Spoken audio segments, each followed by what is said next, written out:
मुंबई में बीएमसी चुनावों के साथ पूरे राज्य में लोकल बॉडी के चुनाव लंबे समय से अटके हैं। सुप्रीम कोर्ट ने महाराष्ट्र में स्थानीय निकायों के तत्काल चुनाव कराने का आदेश दिया। सुप्रीम कोर्ट के आदेश के बाद अब राजनीतिक माहौल गर्मा गया है। महायुति में लगातार टूट की खबरें सामने आ रही हैं, जिसको लेकर कई सवाल खड़े हो रहे हैं।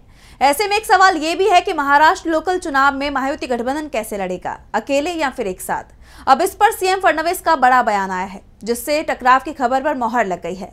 तो क्या कुछ कहा फडणवीस ने, देखिए इस रिपोर्ट में। सुप्रीम कोर्ट ने महाराष्ट्र में स्थानीय निकायों के तत्काल चुनाव कराने का आदेश दिया था।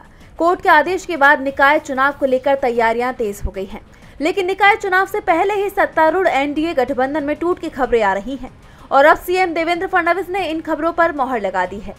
सीएम फडणवीस ने कहा कि परिस्थितियां सही नहीं हुई तो हम अलग अलग चुनाव लड़ेंगे। फडणवीस के बयान के बाद इस बात की संभावना कम हो गई है कि महायुति में शामिल तीनों दल साथ में चुनाव लड़ेंगे। यानी कि फडणवीस ने इस बात के खुलकर संकेत दे दिए हैं कि महायुति अलग अलग चुनाव लड़ेगी।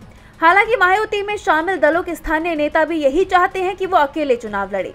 महायुति सरकार में पहले से ही टकराव देखने को मिल रहा था। राज्य में हुए विधानसभा चुनाव के बाद से ही सीएम पद को लेकर महायुति में तनाव देखा गया। फडणवीस ने सीएम की कुर्सी संभालते ही तल्ख तेवर दिखाते हुए शिंदे के कई फैसले पलट दिए, जिसको लेकर शिंदे काफी नाराज बताए जा रहे हैं। वहीं फडणवीस ने अजीत पवार को भी दरकिनार कर दिया। ऐसे में दोनों सहयोगी ही बीजेपी से नाराज हो गए हैं, जिससे महायुति बिखरता दिखाई दे रहा है। वहीं महाविकास अघाड़ी एकजुट नजर आ रहा है। महाराष्ट्र कांग्रेस अध्यक्ष हर्षवर्धन सपकाल ने शरद पवार और उद्धव ठाकरे से मुलाकात की और आगे की रणनीति पर चर्चा की। ऐसे में बीजेपी की मुश्किलें बढ़ सकती हैं। डीवी लाइव महाराष्ट्र की रिपोर्ट।